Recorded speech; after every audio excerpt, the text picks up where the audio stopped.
Kozhikode medical college ആശുപത്രിയിൽ postmortem ഒരു മാനദണ്ഡവുമില്ലാതെ വൈകിപ്പിക്കുന്ന നടപടിയിൽ പ്രതിഷേധിച്ച് ബിജെപി മെഡിക്കൽ കോളേജ് ആശുപത്രി സൂപ്രണ്ടിനെ ഉപരോധിച്ചു.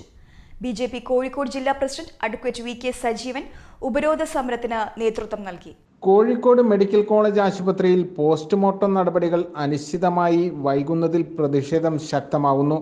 പോസ്റ്റ്മോർട്ടം വൈകിപ്പിക്കരുതെന്ന സർക്കാർ ഉത്തരവ് പുറത്തിറങ്ങി നാളുകളായിട്ടും കോഴിക്കോട് മെഡിക്കൽ കോളേജ് മോർച്ചറിയിൽ മാത്രം ഈ ഉത്തരവ് നടപ്പാക്കാൻ അധികൃതർ വിമുഖത കാണിക്കുകയാണ്. ഇതിൽ പ്രതിഷേധിച്ച് ബിജെപി കോഴിക്കോട് മെഡിക്കൽ കോളേജ് സൂപ്രണ്ടിനെ ഉപരോധിച്ചു. ബിജെപി ജില്ലാ പ്രസിഡന്റ് അഡ്വക്കേറ്റ് വി കെ സജീവന്റെ നേതൃത്വത്തിലാണ് ഉപരോധ സമരം നടത്തിയത്. നമുക്കറിയാം, നമ്മുടെ സംസ്ഥാനത്ത് 2.5 കൊല്ലം മുമ്പാണ് ഹൈക്കോടതിയുടെ ഉത്തരവുണ്ടായിട്ടുള്ളത്. രാത്രികാലത്ത് കൂടി പോസ്റ്റ്മോർട്ടം നടത്തി കണ്ണീരണിഞ്ഞുകൊണ്ടുള്ള ബന്ധുക്കളുടെ കാത്തിരിപ്പിന് വിരാമമാകണം. ഹൈക്കോടതി ഉത്തരവാണ്, 2.5 കൊല്ലം മുമ്പേ ഇറങ്ങിയതാണ്.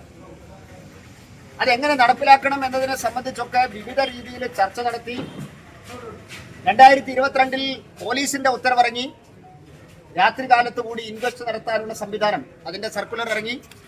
2-3 ഉത്തരവ് നിലനിൽക്കുകയാണ് ഈ ഇത്തരം വൈകിപ്പിക്കലുകൾ നമ്മുടെ മെഡിക്കൽ കോളേജുകളിൽ നടക്കുന്നത്. കാരണം കേരളത്തിലെ 5 മെഡിക്കൽ കോളേജുകളിൽ നിർബന്ധമായിട്ടും രാത്രികാലത്ത് കൂടി പോസ്റ്റ്മോർട്ടം നടത്തണമെന്ന ഹൈക്കോടതി ഉത്തരവ് നിലനിൽക്കെ, നിലവിലിപ്പോൾ സർക്കാർ ഉത്തരവും കൂടെ നിലനിൽക്കെ, കോഴിക്കോട് പോലുള്ള ഒരു സുപ്രധാനമായിട്ടുള്ള മെഡിക്കൽ കോളേജിൽ അസ്വാഭാവിക മരണം നടക്കുന്ന സമയത്ത് പോലും പോസ്റ്റ്മോർട്ടം നടത്താൻ വേണ്ടി സാധിക്കാത്ത ഒരു സാഹചര്യമാണ് ഉള്ളത്.